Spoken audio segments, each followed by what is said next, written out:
this part of the soundtrack. Hello everybody, how are we doing today? My name is Priscilla. Hello, hello, hello. I hope you're having a good day. We're planning to finish the Yaoi game today. I'm very excited. Everyone, meet my beautiful daughter Yamiko. She's never done a thing wrong in her entire life or undeath. I'm adopting her. I'm going to give her a lovely bath. I'm going to give her a big meal, a feast. And we're going to dress her up in the cutest clothes, and we're going to cut her hair and tidy it up, and she's going to be the cutest little girl in my entire posse of children. That is my daughter right there. My little baby. I would say I birthed her, but I am a father every time. Yes, the new child. The new child to the circle of children that I seem to collect.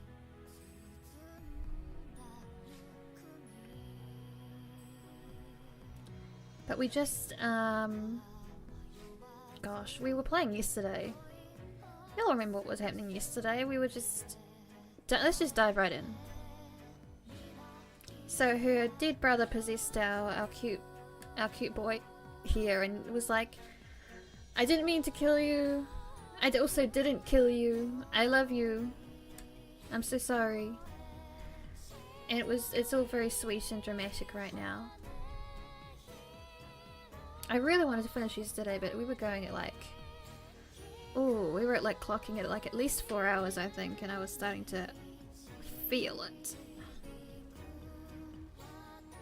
Yeah, just under 4 hours. Yeah. Let's dive right in. The sensation which surrounded him was much too gentle to instill any fright in him. I know that you think I led you into these mountains on purpose, on our father's orders, so that I might put an end to your life. But you are mistaken. I think my descendant might have told you of my plans already. But what I really wished to do was look after you. I knew that our father meant to sell you. He hoped, by putting you to work, he might be able to scrape together a few extra coins to feed and clothe our brothers. I am certain that he thought he was acting for the greater good. The greater good! The greater good! God, what a just like a blaring red flag of a phrase. But I could not condone that. As the oldest son of the family, I refused to help him. I could not sit back idly while he delivered you to the next town over to sell you like livestock. So I decided to take matters into my own hands. I meant to run away with you and start a new life with you elsewhere. I thought that cutting through the mountains late at night would make it harder for our traces to be tracked. I thought my plan a rational one. But I did not expect for us to be set upon by bandits. I did my best to protect you, but it was in vain. I couldn't best them on my own, not when there was only one of myself and 3 of them. I had hoped that they would at least spare you, but... Kaisuke's voice trailed off. He glanced at the well which protruded from the earth behind Yamiko, then shook his head.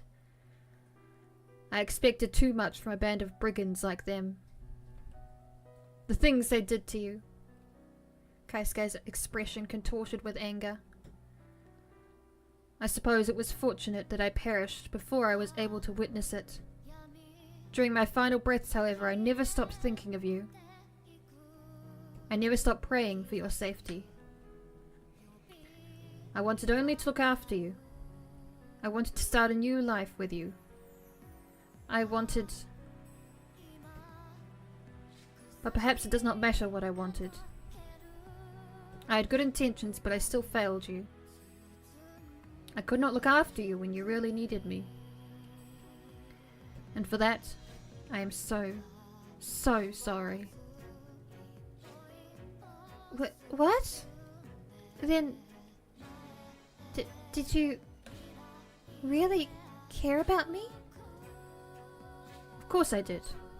I still do. I've always cared about you, Yamiko. I care about you more than I can put into words. Which is why it hurts so much that I couldn't protect you back then on that night. I told myself I did everything I could. But if that really was the case, I don't think my spirit would have lingered as it has. I always knew deep down there was more I could have done for you. There is more I still want to do for you. I couldn't be there for you when you really needed me. But though I know it's much too late, I would like to be there for you now. Provided you want that, of course. Big brother? Oh, big brother. Tears began to trickle down Yamiko's pale, ghostly cheeks. Round, wet tears which glistened like pearls beneath the moon's ethereal glow. Though Yamiko's body was not corporeal, those tears looked damped to the touch regardless. They shone so brightly, they looked like precious stones. Yamiko. Keisuke spoke to his younger sister softly, his heart clenching in pain on her behalf. I really am sorry. I put you through so much. If I wasn't such a useless older brother, perhaps I could have done more for you. But I couldn't. I failed you. I doubt that I will ever be able to forgive myself for that. But I hope in time, you might be able to forgive me, even if that is a horribly selfish request. I shouldn't put so much on you, not again. You're still a child, really. You are just a little girl. You are my precious little sister. And whether you accept my worthless apology or not, I will always adore you. But, big brother? Yet more tears coursed down Yamiko's cheeks at these words. Tears which dripped down her chin like condensation. All this time, I was so sad. I was so lonely. I know you were. I'm sorry. I thought you abandoned me. I know. Oh, Yamiko, I thought you hated me. Yamiko. Yamiko's grief, which accumulated over several centuries, must have been an awful thing for such a young girl to bear. Her body seemed to be splitting apart under the weight of it. She bent forwards, her shoulders convulsing and her face still damp with tears. Oh, Yamiko. And Keisuke, not knowing what else to do, embraced her. I'm sorry I made you feel that way. I know it must have been hard for you, being alone all these centuries, but please believe me. I never once hated you. You're gonna need to go focus on work. See you next time. Oh, good. Good to see you, Nameless. You promise? I promise. I would never hate you even if I wanted to. You are my beloved little sister. My only sister in the whole world. And you will never not be important to me. You say that, but I did a lot of bad things while you were away. I know you did. But it's all right. It is? Well... Keisuke smiled soberly as the breeze tugged at his sleeves. Gently, he threaded his fingers through Yamiko's unkempt hair, which was laced through with stray twigs and leaves. Maybe not, no. I know that a lot of people lost their lives because of you. It sounds like you got up to rather a lot of mischief in my absence, and you caused more than your fair share of discord. As your older brother, I can't overlook that. I will have to give you a proper scolding for your bad behavior later. But I know why you did what you did.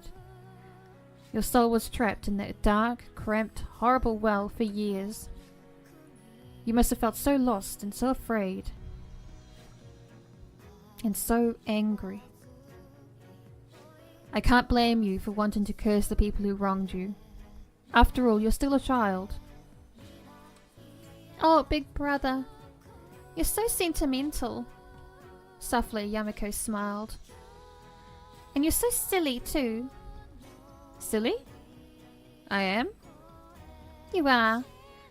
Incredibly so. I know I might look like the little sister you know.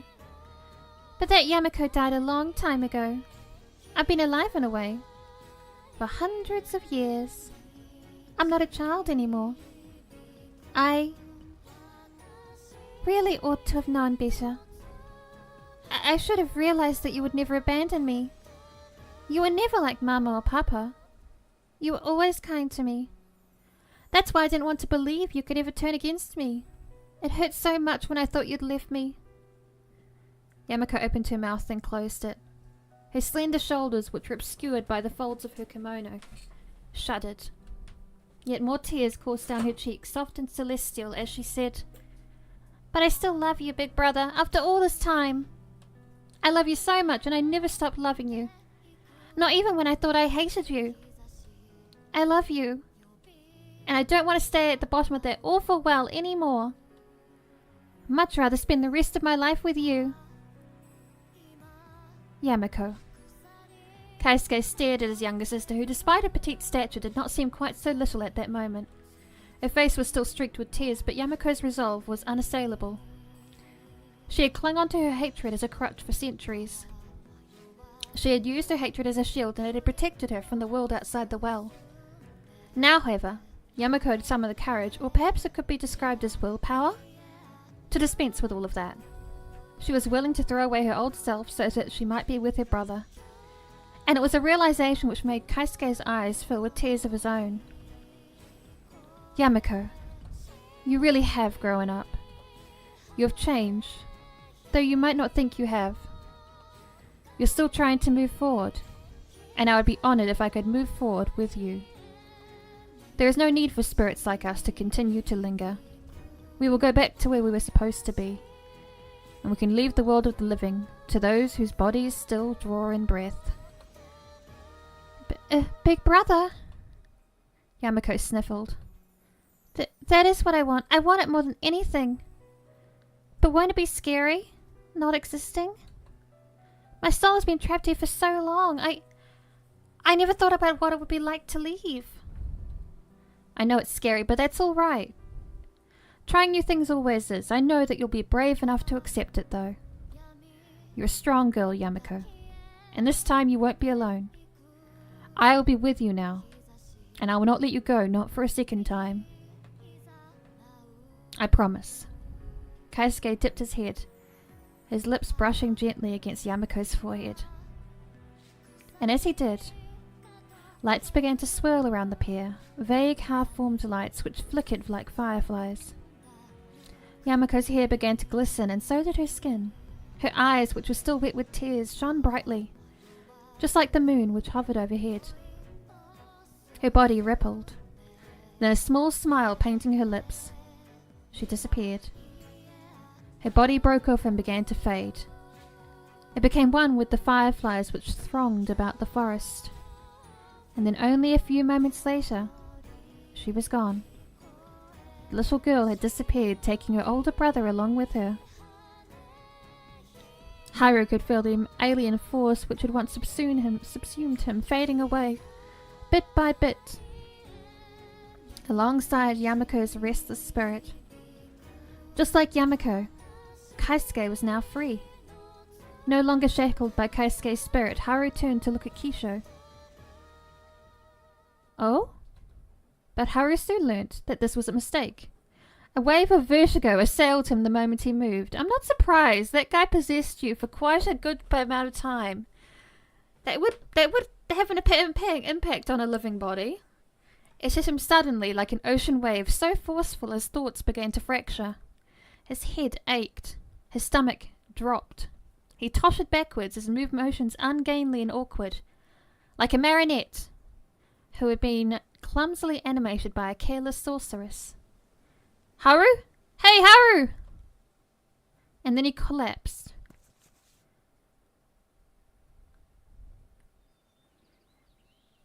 Haru was greeted when he opened his eyes the following morning by the sound of birdsong and a dull throbbing ache at the back of his head. He had no idea how long he had been sleeping, but it must have been quite a while. His limbs felt so dull they could have been made from lead, and there was a sour taste in the back of his throat. Haru tried to cast his mind back to the events of the night prior, but... doing this made his head ache even more. Haru thought he could remember meeting Yamiko. But what had happened after that, he had no idea. Everything was a blur. He might as well have been trying to penetrate the bottom of a dark, murky swamp for all the sense he could make of the recent events. He wouldn't focus then on the past. There seemed little point in doing that when these events could not be altered. He would think instead on the present. And maybe the future which would follow it once he had enough energy to do so. Where in the world was Kisho? Haru glanced about the guest bedroom of his grandparents' home, searching for a sign of his travel companion, when... Haru? The sliding door opened and rather anticlimactically, Kisho appeared. He was framed in the doorway holding a tray in his hands, upon which sat a teacup and a bowl of some sustenance Haru could not identify. The scent which exuded from the bowl was familiar though. Was it rice porridge? Had Kisho come to feed him breakfast? This was surprisingly domestic coming from Kisho. Or at least it would have been had Haru not been aware of Kisho's tendencies to fuss and fawn over others. He had been an older brother after all, with 2 little sisters. Perhaps he was not so very different from Keisuke. Haru was not afforded much time to pursue this thought, however, when Kisho descended upon him. He hurried to Haru's bedside after hastily setting down the tray by the door. So hastily he spilled the tea, and knelt. Wide-eyed, he took Haru's hand in his own, then said, Haru, oh Haru, I'm so relieved you're all right. I was so worried about you. I was scared you'd never wake up, that carrying me back here would have been for nothing. You were so quiet, and you didn't move at all. It didn't even look like you were breathing. Oh, thank God. Huh? Haru blinked at Kisho, his expression uncomprehending. You carried me back here? Well, yeah. I didn't have much of a choice, not if I didn't want you being mauled by a bear or something. You completely blacked out after that whole business with that girl. The creepy one. What was her name again? Yamiko? Yeah, her. I'm pretty good with kids, but she wasn't any ordinary child. She gave me the creeps. Haru thought back to Yamiko and how she had plagued his dreams for many, many nights. He remembered her airy laugh and her dark, staring eyes. He remembered her malicious remarks and her pale, unnatural skin. He thought of how she had threatened him and he frowned. That's a fair assessment. She was rather unsettling, wasn't she? You're telling me? There was no way she was from this world. That isn't quite accurate. She was from this world once, but now... Haru's voice trailed off. He tried once again to cast his mind back to the events of the night prior, but everything was vague and blurry. The harder he tried to remember, the more his head ached. He winced, and Kisho frowned in sympathy with him. Hey, it's all right. Don't strain yourself too much. We have plenty of time to talk about what happened. For now, you should rest. Rest. Haru echoed the sentiment, his gaze unfocused. That doesn't sound like a bad idea. But first, you have to tell me something. What? Kisho smiled, some of his usual irreverence returning to him now he knew Haru was all right. If you want to know something, know whether I changed you into nightclothes when we got back, I'm afraid that's a secret. What? No, don't be ridiculous. I couldn't care less about that. I'm not a blushing maiden. I just wanted to know how Yamiko was. Was she able to pass on? Well, Kisho pondered, his fingers still curled with Haru's. I'm afraid that question's a bit too esoteric for me to answer. I ain't no Buddhist monk, so I can't be sure. But I reckon that business should be behind us now. Then, she left? It sure seemed like it. Can't sense her presence anymore, at least. Not that I've been very good at that, ever been very good at that divine and stuff. I'm no Onmyuji either. I'm just a thief. I'm as average as they come. But she seemed happy, I suppose, in the end. Happy? Yeah. She got to see her brother again, at least. It was kind of touching. For a brief moment, at least, she reminded me of my own sisters. She might have been cute then, when she was smiling. Just a little. She was less cute when she sent all those monsters after you, though. She damn near killed you, that little brat. You collapsed not long after she left. You were lying in the dirt, face down, completely motionless. I was so scared, I was afraid you'd upped and died on me. Never do that again. Kisho gave Haru's hand a tight squeeze. Do you understand? If you do, I'll make you regret it. It's not like I did it on purpose. But I'm sorry for worrying you. I appreciate everything you've done for me. And thank you for carrying me back to safety. It's much obliged. Heh. There's no problem. It's not like I was about to leave you up there on your own, Sim. I mean... Kisho dipped his head, his fingers still entwined with Haru's. Kisho smiled at him so tenderly. Haru's heart skipped a beat. Then just as tenderly, he grazed Haru's cheek with his knuckles. I do love you after all. Kisho. Haru. It never stops being erotic, you know, when you say my name like that. Even when you are all beaten up. You like it when I'm beaten up? That's pretty sadistic. You think? I thought I was a glutton for punishment, being so into a guy who's always into trouble. You make me worry so much, more than anybody else has in years. But having somebody to worry about feels nice too. It's a refreshing change of pace, if nothing else. So I ain't gonna let you get away from me that easy. Sorry, Haru. If you wanted to die up there on that mountain, but I'm a pretty possessive guy. Oh, I got that inkling, Kisho. You've got that line of possessiveness in you very strongly. I can see it clearly. When I find something I like, I don't like letting it go. And that extends to you, too. If Haru hadn't been enamored by the dark brown of Kisho's irises, he might have retorted that being too unpossessive was an unpleasant character trait. I'm not reading the moans today. I'm not in it. I'm not in the mood to read moaning. But he didn't have the words for it, and soon he didn't have the opportunity. Kisho had bridged the last bit of distance which came between them. It's hard to get comfortable reading out moans when you can hear your younger brother washing dishes in the kitchen. Kind of ruins the vibe. His fingers were still curled about Haru's as though for dear life, and his lips, they were pressed against Haru's in a soft, gentle kiss. Cute. Took almost a week for Haru to fully recover following the incident in the woods. He convalesced for several days on his futon, feeling faint and feverish while Kisho tended to him. Haru's grandparents had no shortage of servants, but Kisho was adamant that he should be the only one to care for Haru. Looking after the young master is my job. It's what Mr. Adashima's paying me for, and he's paying me pretty handsomely at that. I might have been a thief once, but I ain't about to shortchange such a generous man. I do have some scruples.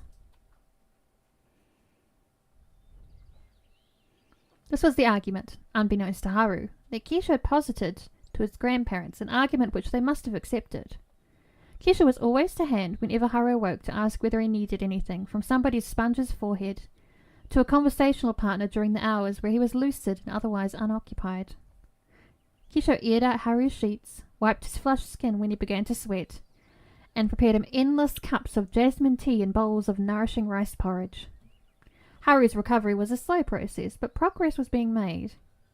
After a few days indoors, drifting between wakefulness and the dark, all-consuming abyss of sleep, Haru had recovered enough to sit up. Then he was finally able to stand. Once Haru was back on his feet, Kisha helped him regain control of his legs, which had grown weary after so many days of inactivity. Kisha helped Haru walk, first through the hallways of his grandparents' home, then into his grandparents' garden. Kisha hoped that the fresh air might do Haru, who had always been so independent, some good. And on this score he was quite correct. Haru had been languishing indoors for some time, like a sunflower during the steadily darkening autumn months. It wasn't until he was allowed outdoors that his spirits perked up. It was during one such walk that Kisha elaborated upon what had happened in the forest so late at night. He told Haru that a change had for several minutes settled upon him, one which had been immediately obvious. It's kind of hard to say what changed exactly, since you looked the same as you always do, but the way you spoke, it was kind of oof, I guess. In what way? Well, you were being way more polite than usual for one thing, and more softly spoken alongside it. It was pretty freaky actually hearing all those words come in from your mouth that you wouldn't usually say.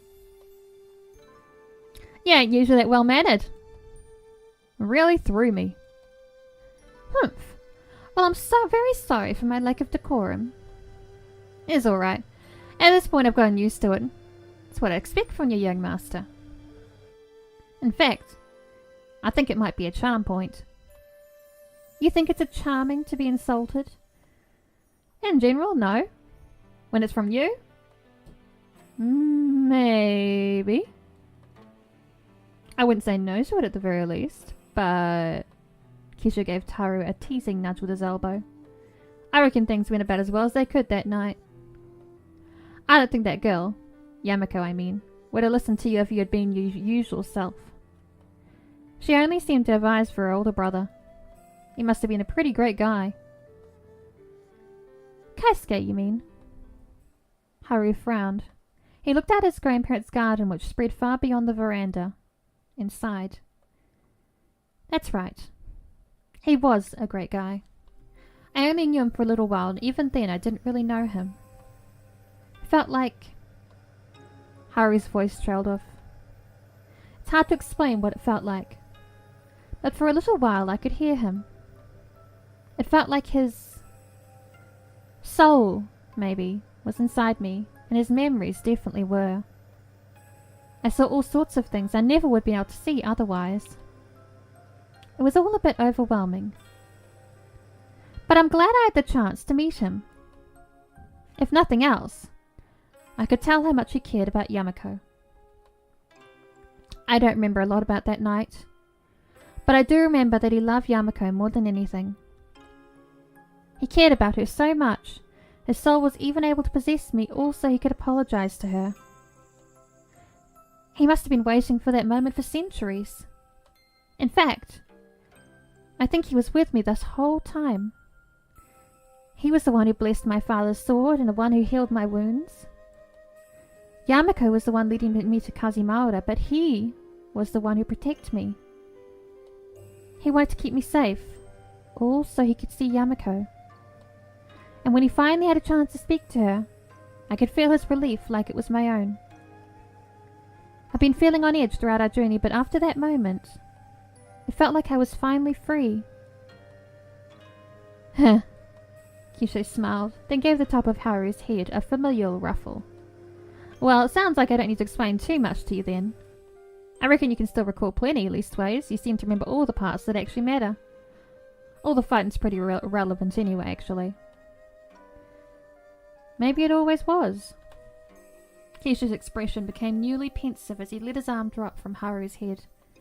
Like Haru, he too examined the garden, watching as the Zelkova trees swayed in the breeze. A few loose leaves detached from the boughs of these tall, stately trees then began to swirl through the air. Kisho observed them, his eyes unusually focused as he said, "You know what?" "What?" "Hearing Kaisuke sell that stuff to Yamiko last night, I don't know. It brought back some memories of my own, I guess." "About your family?" Kisho nodded. "It ain't like me to ruminate on the past, but I've not been able to help it. I guess it's gotten me in a pretty sentimental mood. There's nothing I can do for my sisters now, of course, or my mother for that matter. They're long dead. They were my whole world when they were alive, though. I would have done anything to protect them, and I did. At least I tried to. I didn't want my mother working herself to death for our sakes, and I didn't want my sisters being sold off either.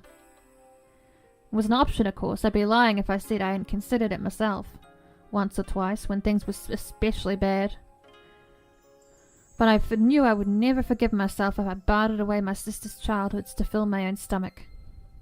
That was a line I wasn't willing to cross. That's why I became a thief in the first place. I knew it was amoral, but I figured it was less so than exploiting my own sisters. I did everything I could. I pushed myself to my limits, going without food and without sleep and putting myself in danger. I can't count the number of times I was almost caught. I had a lot of near brushes with the law. Brushes which might have resulted in my own execution. I didn't care about myself, though. I only cared about my family. I would have given anything to help them. But it didn't do them any good. My mother still got sick, despite my best efforts. And then while I was tending to her, my sisters also caught her illness. They all started coughing. Then, they coughed up blood. They couldn't eat. Or maybe they didn't want to, so they became weak and frail. They were cold all the time, no matter how many blankets I tried to wrap around them. And in the end, they still died. I made so many promises to them, but what use were they in the end? My words didn't mean anything. When my family needed me the most, I was useless. Haru watched Kisho mutely, his lips pursed. He wanted to say something to console him, but none of the words which rose to the forefront of his mind felt like enough. How was he to soothe Kisho? And who was he to try? His sisters might have died many years ago, but it was obvious their passing still weighed upon him. Grief was a powerful emotion which could endure for decades, or even, in Yamiko's case, for centuries. All humans seem to possess an endless capacity for sorrow within them, even Kisho. Haru didn't want to tell Kisho to stop dwelling upon his sisters. That would have been callous. He wanted Kisho to know that he was there for him, though, and so he remained mute. He shifted towards the other man. Then he took Kisho's hand in his own. "Ah?" Kisho looked at Haru questioningly. Then he smiled. "That's what I thought at the time, at least. I was just about to give up, ready to give up on everything. I thought that the world was a horrible place, and so were all the people living inside it. That's how I justified it to myself. I think robbing people and generally being a ne'er-do-weller. I told myself they deserved it. It's a dog-eat-dog world, or so they say. And if you want to survive, you have to be cutthroat. I did my best to get on like that, but it never really sat right with me, no matter how cynical I tried to be. It all seemed so empty." Kisho curled his fingers around Haru's in return, shifting closer to him, so their bodies were only a few centimeters apart. "But I don't feel empty when I'm with you. You're so righteous and so dignified. And you're always ready to working hard for other people, even if you look all pissy while you're doing it.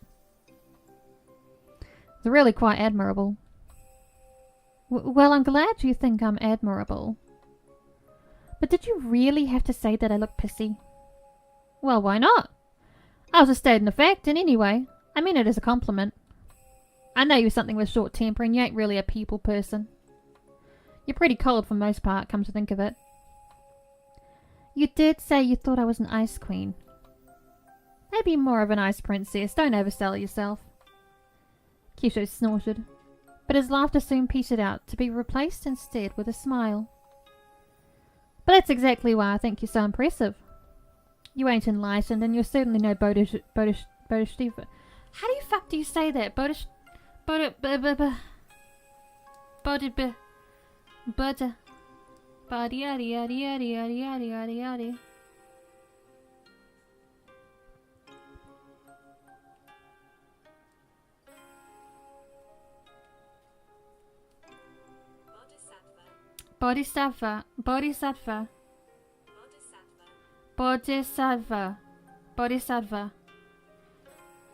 Phew. But you're still doing your best.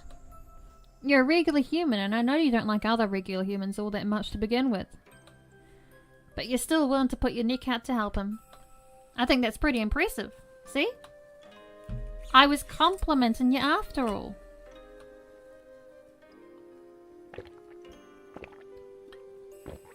Nominally, I suppose. It was a bit roundabout as far as compliments go. But I'll accept it nonetheless. Thank you. Yeah, it's alright. I feel like I'm the one who ought to be thanking you.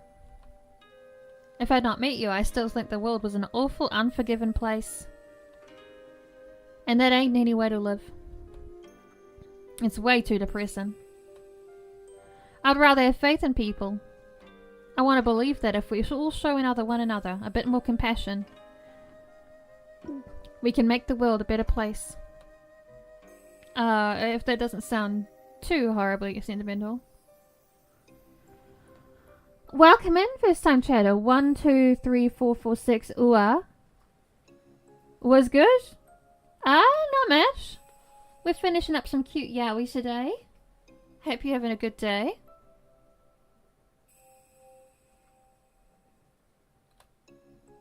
It is a bit sentimental, yes, especially coming from you. But I don't mind that. You don't? Of course not. Why would I? I mean... Haru leant in, his eyes half-lidded. He brought his mouth close to Kisho's, close enough that he could feel Kisho's breath on his face. Then, in a low voice which throbbed with emotion, he said, "Being with you makes me feel the same way." You don't say. I do say. I'm saying it right now. I'm glad that I met you, too. No matter how much you irritate me. Hey, you don't need to say that last part. Haru presumed that was what Kisho meant to say, but you didn't give Kisho the satisfaction. He had let Kisho run his mouth on numerous occasions, and he knew from past experience he would never shut up if given an opportunity. His propensity for talking was one of the most aggravating parts about him, but it was a character flaw which could easily be resolved. It was as simple as leaning in, decimating what little distance lay between them. And pressing his lips against Kisho's in a kiss.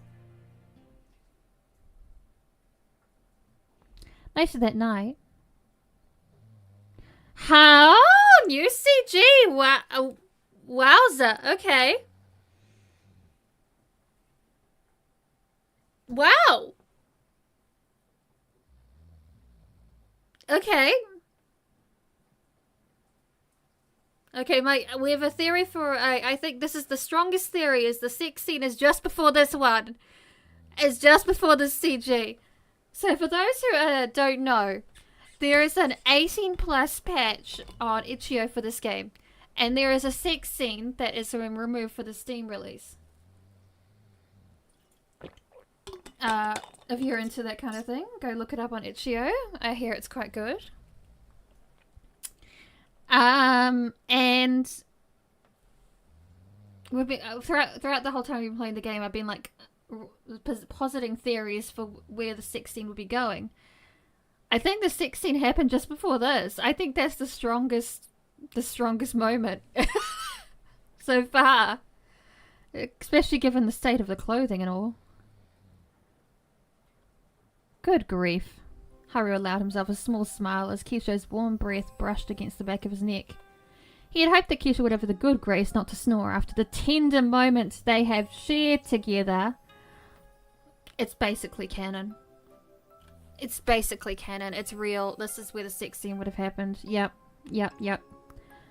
But perhaps that would have been asking too much of him. Haru knew Keisha wasn't doing this on purpose, however. It seemed like he couldn't help himself. Not that this would prevent Haru from teasing Keisha about it come the following morning, of course. If Keisha took such great pleasure in making him squirm, then Haru meant to do so in response. Teasing Keisha was quite a fun way to pass the time. And Haru was infinitely grateful that he would have the opportunity to continue to tease him.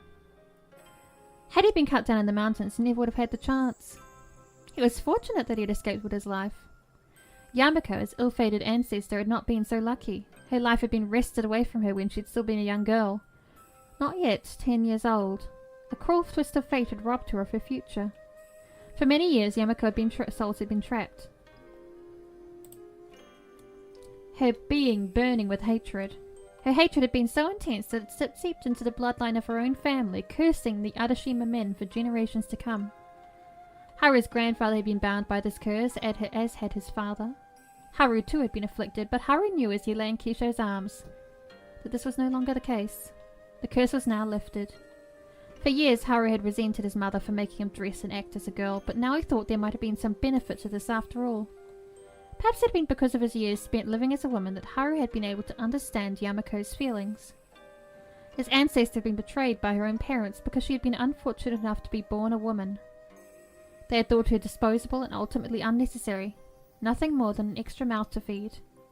If Yamiko had not had the misfortune of being born a woman, her father never would have thought of selling her to a brothel. Yamiko had suffered as she did only because of who she was. Haru could empathize with this, more so perhaps than the other men in his family. Was this why Yamiko had spoken to him in his dreams, though she had not to Yukinari or to Toshizo? Perhaps she had seen a kindred spirit in Haru, somebody who might be able to understand the depths of her own suffering. Haru had not admittedly understood Yamiko in the beginning, but he thought he did now.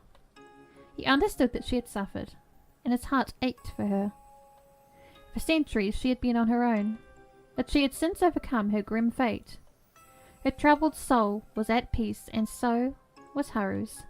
Haru wasn't naive despite his age. He knew full well that the world was not perfect. Injustices happened every day, often for no reason. Young children like Yamiko, children even younger than Yamiko, suffered on a daily basis, Kisho's two younger sisters being prime examples. Haru knew he couldn't right all the wrongs of the world. He's still snoring. He's still fucking snoring. But he was happy he'd be able to right at least one wrong. Haru was pleased with what he had done for Yamiko, and though his spirit might have passed on, he would never forget her. She would always remain with him, inside of his heart. They shed blood, though it had been diluted through the ages, and Haru would always recall her fondly. It was thanks to Yamiko, in a convoluted sort of way, that he and Kisho had become so close. Haru owed his newfound relationship in part to her, and that was something he would always treasure. No matter how much Kisho might have snored, yeah, man, get a pillow or something, God.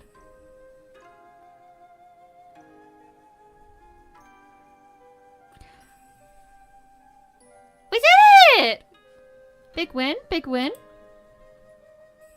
Good job, team. Oh, that was another beautiful one from Ibihime. Character art Saitoki. Ooh, okay. Chibi art. Oh yes, there was some chibi art, wasn't there? Background TK. Background TK. What's that? Background. That sounds like a website.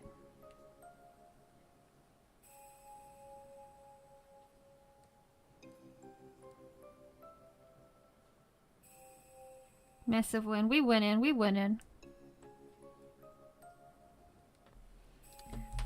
Ugh. This will be a really short stream though. If we just finish here, I want to read the notes. She always has Yamiko. She always has notes. So we'll read the notes, and then we might do some ooblets actually. Oh, there's some more reading. Of course there is. I always forget. Are you sure you can't stay a bit longer, Haru dear? I've not seen you in years, and it feels like I barely had a chance to speak to you.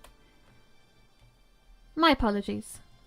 Haru bowed his head to his grandmother, who sat opposite him at the table in the living room.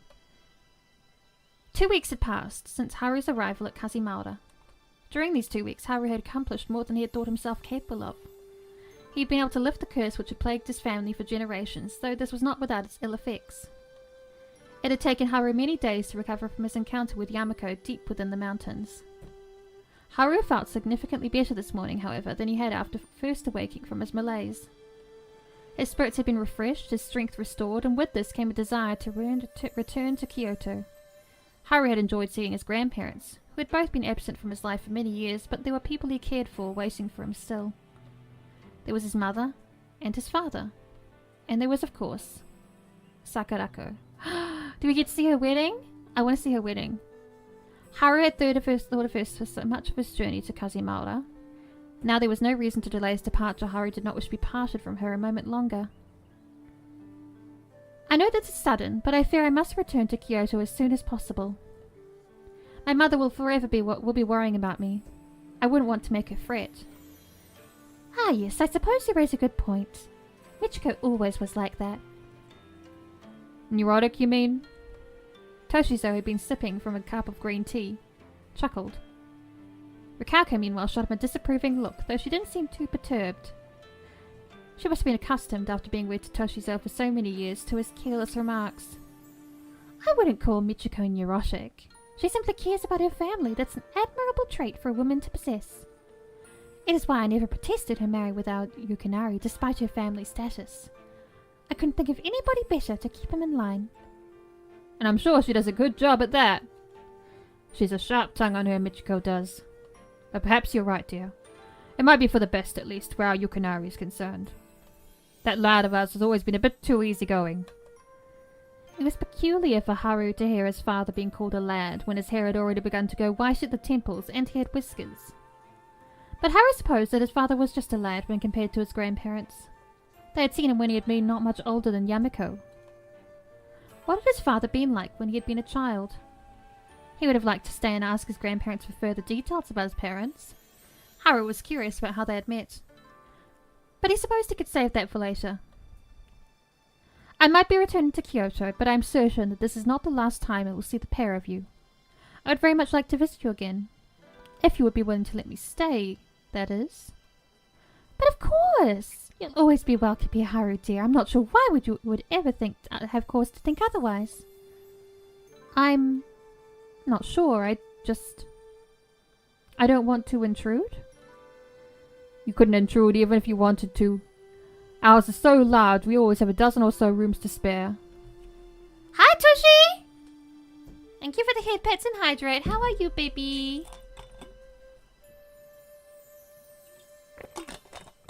Look, all good. Have a good one.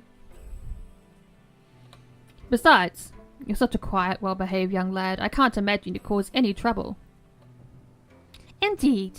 We have more than enough space for you, and it is rather sad having a house this spacious with no children to fill it. Felt more homey when Yukinari was still young. But that seems like a very long time ago now. It's much too late for regrets now, of course. But I do sometimes wish we had more children. It would have made this place so much livelier. And we would have had more grandchildren to dote upon. Oh ho! Toshizo grinned wryly. Is our Haru here not enough for you then, Rikako? No, that can be further from the truth. I think Haru is a lovely boy. I'm glad I was able to meet you again after all this time. But that makes our goodbye all the sadder. If I knew I had other young boys, or young girls of course, that I could take care of, our farewell would sting far less. But I suppose that means we'll have to remain in touch. Yes, you best write to us when you're away in Kyoto. I know the city is more exciting than it is here out in the sticks. But there's no excuse to leave your old grandparents out of the loop. We want to know everything you've been getting up to. And we want to see you. You can bring your friend. Rikako glanced at Kisho, a coy smile playing about her lips. With you too, if you would like. The more the merrier. That's what I always say. Haru didn't fail to notice the emphasis his grandmother placed on the word friend, and he felt his face flush. How had his grandmother noticed the true depths of the relationship he shared with Kisho? Haru thought that he'd been suitably discreet about his affair with Kisho, but they had left the futon rumpled and slightly sticky after some of their dalliances. My. Okay. Had the servants noticed when they came to clean the room? Of course they did! Servants notice everything. They hadn't reported their findings back to his grandparents, had they? Oh god. If they had, Haru thought that he would die of embarrassment. Haru felt his face turning hot. Hotter even than the cup of green tea which he nursed. Oh? Would that be alright? But Kisho seemed none the wiser to Rikako's insinuations. Instead, he grinned, looking wholly at his ease. Sometimes Haru thought being stupid really was a blessing, as he said, I'm glad you don't mind putting me up, but I wouldn't want to intrude. I mean, I'm not really part of the family. Oh, don't say that. You might as well be, dear, after you took such good care of our Haru. He was in an awful state when you brought him back for the forest. If it wasn't for you, I dread to think what might have happened. Same here. The poor boy was barely breathing. I was afraid he really might. Haru's grandfather glanced at his young grandson, his expression uncommonly sombre. Then he shuddered. Well, never mind. He's all in one piece, and it's all thanks to you. Our grandson owes you his life. Oh, hi, Needles! It's Estella. It's me! Priscilla! And we too owe you our greatest thanks. You'll always be welcome in our home after all you've done for our grandson. Here, Toshizo's smile took on a wry, cat-like slant. Even if our chances of having any great-grandchildren are starting to look depressingly slim, thanks to you. Ah! Haru's face, which had already been red, turned even redder at this insinuation. He recalled once again Kisho's mouth upon his, their palms fresh flush, and dipped his head. He pressed one hand to his mouth, obscuring his face with the fabric of his sleeve. Kisho, meanwhile, appeared oblivious. He glanced between Rikako and Toshizo, his expression one of incomprehension. Until at long last, realization dawned. What? No, you've got the wrong idea. I wasn't... I mean, me and the young master... I ain't... It is not... Oh, jeez. Don't read into it too much, alright? Hee. Haru's grandmother only chuckled in the face of Kisho's alarm. It's quite alright, dear. You don't need to make excuses, not in front of us. We might be old, but our views aren't as inflexible as you might fear. They ain't? Of course not. I'm hardly going to disown my only grandson owing to his... tastes. There is no shame in falling in love, especially not with a handsome man such as yourself. I can see the appeal. If I were... a good 60 years younger, I might try and catch your eye myself. Even if you do chew with your mouth open. Rikako tutted. You might want to work on that. Michiko won't like it. There isn't a lot that Michiko does like. She's very stubborn. You'll have a much, much harder time winning her over than will either of us. But I'm sure you'll be able to do it. You seem like the stubborn sort yourself. And our Haru is rather cute. If he was worth fighting a bunch of monsters for, he should be well worth enduring Michiko's scorn. Ha ha ha ha ha! Ooh. Both Toshizo and Rikako chuckled, united their amusement over Kisho's flustered state. Kisho, meanwhile, averted his gaze. He looked down at his lap, his face on fire. Then he sighed. Jeez, I'm glad you're so supportive and all. But at this point, I think I'd rather take on those monsters. It was decided shortly after breakfast that Haru and Kisho would return to Kyoto that very day without further delay. If you're that worried about what Michiko thinks, then you should return post-haste. I wouldn't want her worrying. Or worse still, accusing us of keeping you away from her. That would only make her more unlikely to allow you to visit us in the future. Fortunately, Haru had travelled light and he did not have much to pack. There was little to prepare for his departure, which went smoothly. Haru's grandparents had servants to spare, and they were able to find somebody on short notice who could transport Haru and Kisho to Kazimauda in style. The servant was a muscular young man who looked around Kisho's age, if not slightly older. He had a firm jaw, dark hair, and the fine bristles of beard on his jaw. He was good-looking in a tousled, windswept sort of way, his hooded eyes offering him an aura of mystery. Oh, big stretch. Imposter check and hydrate. Oh my god, I'm being attacked. I'm under attack. Oh, but there's a headbat, so it's fine. Following up the attack with a little headpat. Very good, clever tactic. Haru wondered whether this man, what was his name again? He couldn't recall it, was a stable boy whom Satsuki was supposedly enamored with. Haru's grandparents were wealthy, and they also had a cart of their own, and horses to pull it, which they bequeathed to Haru and Kisho. This should help get you back to Michiko safe and sound. She doesn't much care for us as it is, given we tried to encourage her to remain in Kazimauda all those years ago. She thought that we didn't care about you, Haru, as if we meant to sacrifice you to like a lamb to a lion. I doubt she's pleased that you went to visit us at all, but she'll be furious if we don't send you off in the lap of luxury. Oh no, now Grimsby's on it! Oh, another stretch. Oh. And a posture check. Oh my god. I haven't had time to shrimp. Again.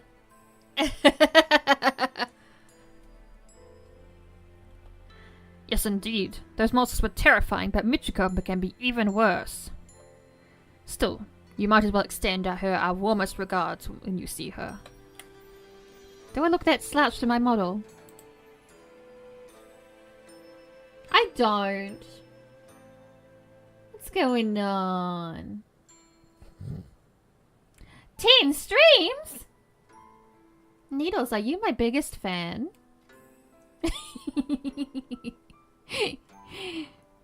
I think some people would fight for that title. I'd very much like to see if she could come and visit us again. I've missed her fiery temper. Her temper might be fiery, but the way she looks at you has always been ice cold, dear. Rikako chuckled heartily to herself while Toshizo feigned upset.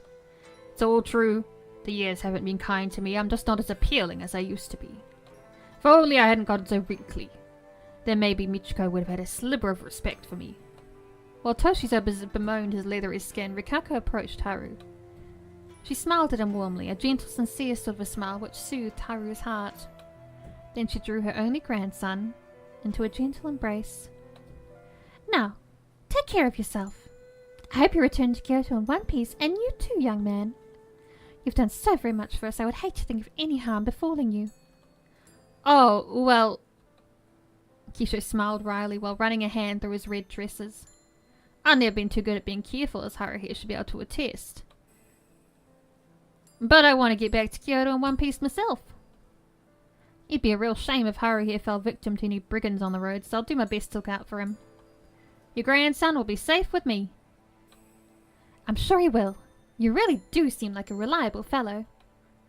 Heh, now that's kind of funny. What is? Being called reliable. I ain't exactly used to it. But it's not bad either. I think I like the way it sounds. It's been a while since anybody relied on me for anything, but I guess part of me did miss it. Humph. Well, I'm glad you're so happy with this arrangement, at least. But you're forgetting something. Well, it wouldn't be the first time. But what's that? I'm sure I remembered to put my hakama on before I left, at least. Do you often forget to put your hakama on? Sometimes. I can be a little scatterbrained. Good grief. And this is the man my father entrusted me with. I really must wonder what my father was thinking. Oh, Yukinari's always had his head in the clouds. I stopped trying to understand him a long time ago. I might have to do the same. Haru sighed, then rounded on Kisho. In the past, he might have scowled at Kisho's assurances that he would keep him safe, but much had happened during the last 2 weeks. Haru no longer felt any animosity towards his companion. Instead, he felt amusement mixed with affection. There was no bite, therefore, to Haru's voice when he reprimanded Kisho. You're wrong, though if you think that you'll be the only one, you'll be the one protecting me. I don't need you to take care of me one-sidedly. You should know by now that I'm a lot stronger than I appear. I'm the one who did most of the fighting, and I emerged from it more or less unscathed. If anything, I should be the one protecting you. Oh, is that how it is then? If we do get set upon by crooks out on the road, will you be fighting to protect my honour? I don't know if you have much honour to protect, really. Ugh, how cutting. Haru really is his mother's daughter. Ha ha ha ha ha. You'll have your work cut out for you, Kisho, my lad, if you want to stay by his side. But sure, I don't mind protecting you. If things get dicey, you can always hide behind me. My back is more than big enough. Haru. Kisho's eyes widened. A blush spread across his face, one which made his countenance look positively peony. Then with a sentimental smile, he said, "Thank you." Humph. Now why do you look so grateful? It's kind of weird. It is? Yeah. You're acting like I've just shown you Otohime's undersea palace. Otohime's undersea palace. I'm sorry if I'm getting all sappy on you here. It's just... When I was growing up, I always had to be the strong one for my mother, you know, and my sisters. Protecting them was my job. Until it wasn't. I've been at a loose end for a while, so it was nice being there for you. I didn't mind it looking out for you, I mean. But having you say you want to look out for me too?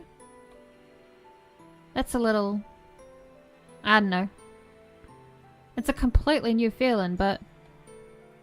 It's not too much pressure then. That'd make me real happy. Kisho. Haru looked at Kisho. Their eyes met, Kisho's rich deep brown on Haru's green. For a few moments as they looked at one another, the outside world seemed to fall away. Haru forgot his grandparents who had come outdoors to see them off, and he forgot about the cart driver who was tending to the horses. He forgot about his parents who were waiting for him in Kyoto, and he even forgot about Sakurako. In that moment, as he and Kisho stood together beneath the azure sky, he thought only of the man he had come to know so well during their travels. Their relationship might have started on rocky footing, and in the beginning it had been outright hostile. But after the numerous trials they had faced, Haru's feelings towards Kisho had reversed. Everything he had said, Haru realized with a start, was true. Haru's father might have hired Kisho as his bodyguard, but Haru didn't want their relationship to be that one-sided. He wished to protect Kisho too. Then perhaps the pair of them really could be happy together. The return journey to Kyoto proved to be far less tedious and far less perilous than the departure had been. They progressed at a fast clip through the rolling countryside thanks to the cart driver's masterful handling of the horses.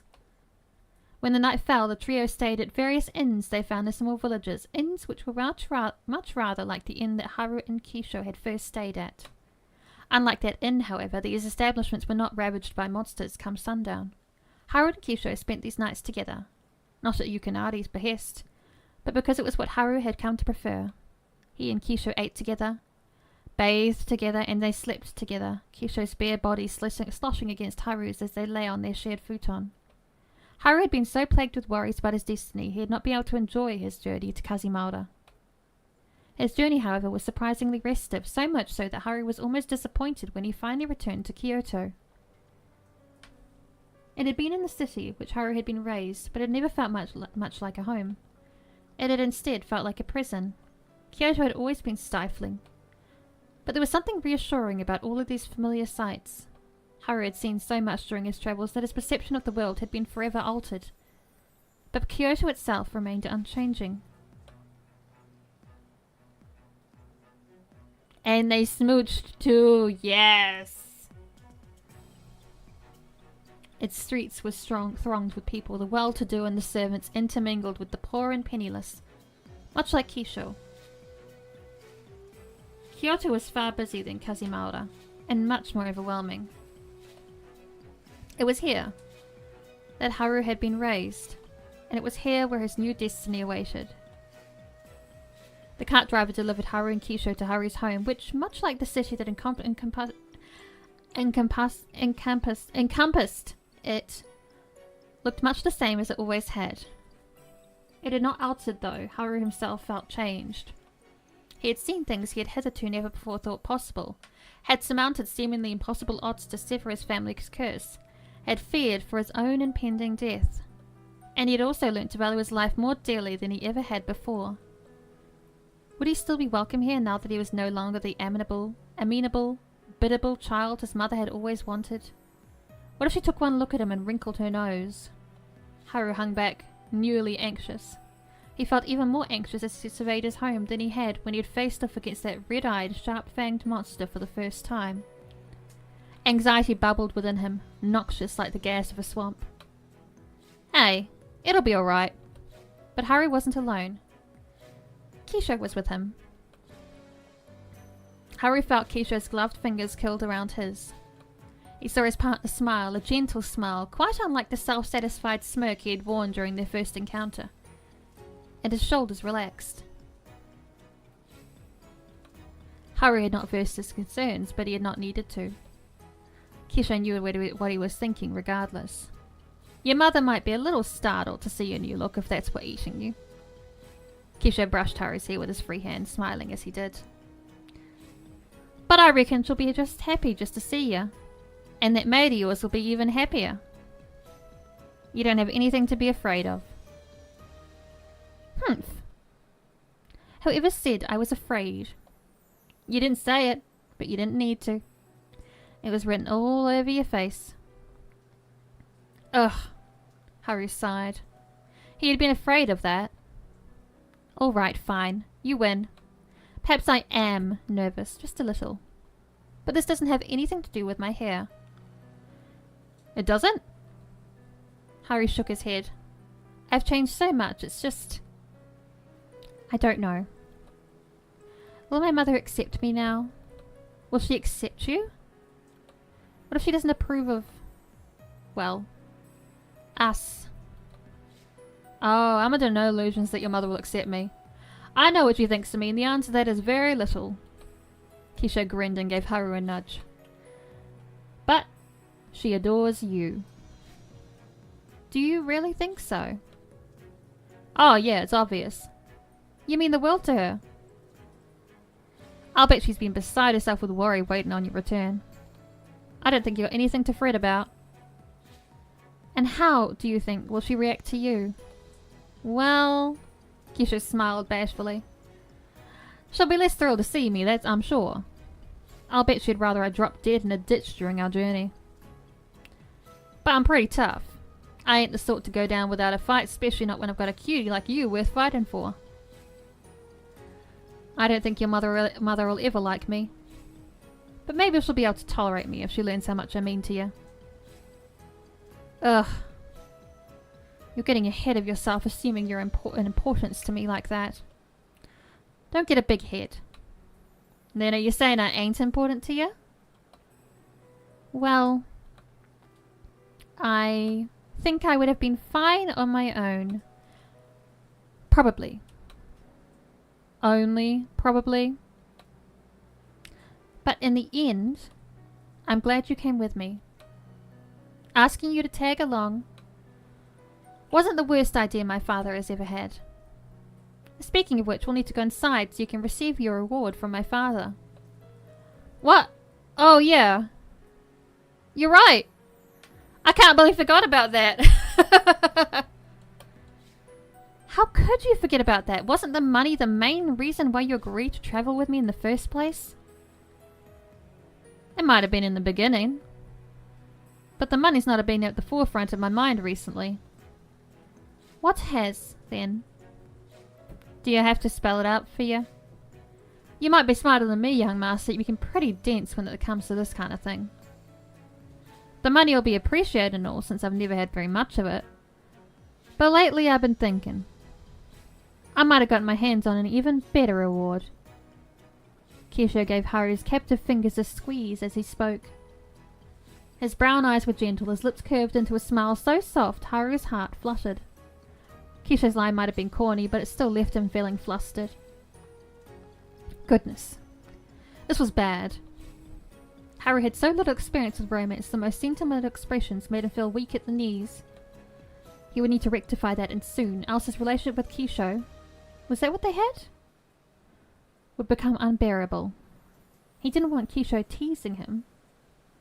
But maybe being teased wasn't such a terrible fate.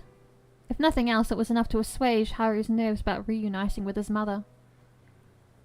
Right. Well, I'm glad you feel that way, but you still have an emperor's ransom to claim. I might be worth my weight in gold, but you can't exactly exchange me for any goods or services. You can't eat my affection. I beg to differ! Oh, cheeky bastard. In any meaningful way, I mean. Haru pouted, and Kisho snickered. So shall we get going? I suppose we gotta. I was quite enjoying our heart-to-heart, and I ain't too thrilled, if I'm being honest, about seeing your mother again. But if I'm gonna be serious about this, and I am, then I guess I've gotta reintroduce myself to your parents. I'll let you go first, though. After you, young master. You know, it feels kind of strange hearing you call me that. Young master?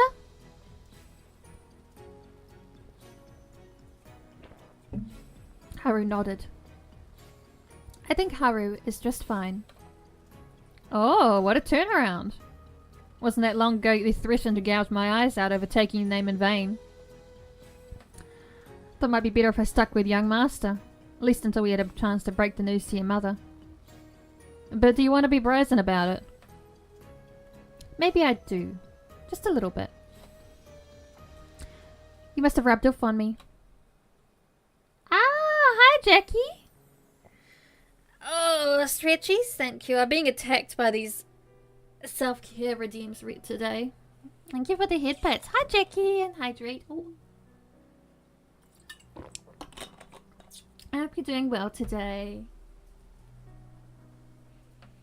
Yeah, well ain't I happy to hear that.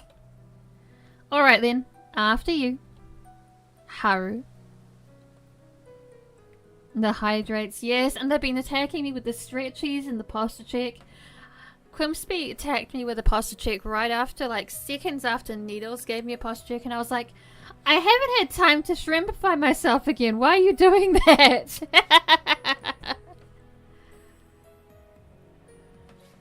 Haru took a fortifying breath to steady himself. Then he stepped forwards to face his future. The end. You arrived just in time for the end, Jackie. Don't worry though, you get to read the notes with us. I love the notes. So the thing with the notes, guys, is if you haven't played an Ebihime before, yeah, and we figured out where the yaoi sex scene would have gone. It was pretty obvious when it popped up, the after scene. The notes is the best part of an Ebihime game because it unlocks after you finish the game, and then she talks about like her creative process and what inspired it and all sorts of things, and it's really cool. I enjoyed it a lot. Hello everybody, and thank you for reading Beneath the Bleeding Moon. I hope you enjoyed your time with my cute boys, Haru and Kisho.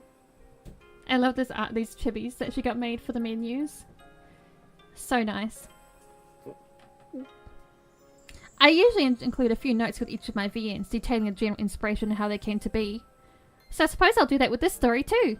Yay! Thank you for including some notes, Yippee! They're one of my favourite parts of the whole thing. Bleeding Moon, as you might be aware, was created for the 2023 Yaoi Jam.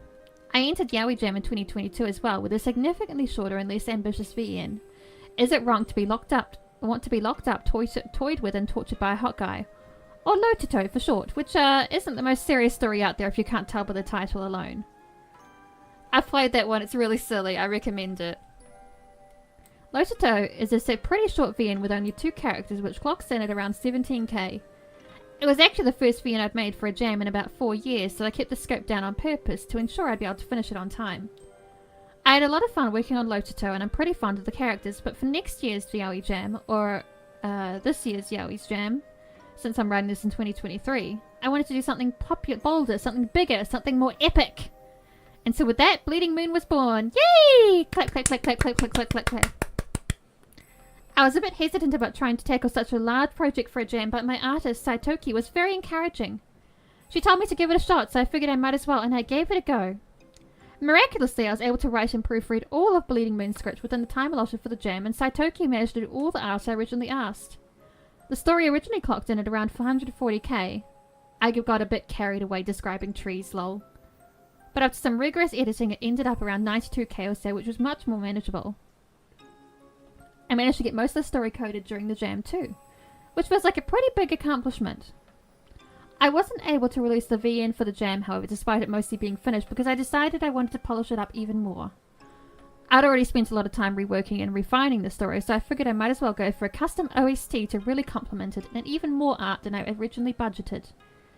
I did end up scope creeping myself out of being able to release the whole VN for the jam, but I think the VN looks and sounds even better than it would have, so it was worth it. As for the story itself, it's very much inspired by the Shimosa art character chapter in the mobile game F/Go. Oh, it's the Fate mobile game. Oh, yeah. The Shimosa chapter is all about cool sword-wielding characters fighting to the death in 7th century Japan beneath a blood-red moon. There's some stuff about evil arcane magic and a bunch of honourable sword masters get possessed by demons. It's a very action-heavy story and it's pretty toony. I do love a toony story. I'm not that into toony stuff myself or action, but I like the atmosphere of Shimosa a lot, and I thought it'd be fun to try and write something like that myself. I don't write a lot of fight scenes myself outside of a very few brief fight scenes in the Fairy Song and the Fairy Secret, so I thought it'd be a good thing to try and practice. I'm not sure if I was wholly successful since the fight scenes feel pretty truncated and lacking in detail, but I did try. I also wanted to put more effort into the coding of the fight scenes to make everything look more dynamic and lively. I don't have much experience with that, so it was a bit tedious playing around with all the visual and audio effects, but I like the way everything turned out. I think it looks quite nice. As for the characters themselves, well, I enjoyed writing them a lot. I had more fun with lovey-dovey romance parts of the stories than I did with the fight scenes, certainly. I'm a lot more confident when it comes to cute character interactions with romance. I love writing cheery, irreverent banter. So that was the highlight for me. As is pretty common, in a lot of my stories, I decided to give the two leads opposing personalities. Haru is aloof and haughty, Kisho is cheerful and mischievous, so they could play off one another and get into some arguments. I like throwing characters like this together and watching them bounce off one another, so that was entertaining. A couple of people teased me actually about Haru and Kisho's dynamic. I got told they were very similar to my favourite BL couple I've written, Yule and Tavi from Unluckily in Love, and many other stories. I've written a lot about them. But I don't think they're that alike. Haru is a lot less mentally ill than Yule, for one thing, and Kisho feels a bit less debonair than Tavi. They're not that similar, she's right. They're pretty different. Like, they have a couple of similar character traits, but, like, the foundation of who they are is very different. I think Haru and Kisho are very decidedly their own characters, even if they're rooted in tropes, and I grew very fond of my boys during the story. A lot of my stories tend to deal with internal conflicts, given as a lot of my lead characters have mental health problems. Yep. Common theme. As such, my stories tend to be quite depressing. Yep. And I love it. Yep. I think Bleeding Moon is a bit of a departure from the stuff I usually write, in that it's an adventure story and the main threat is decidedly external.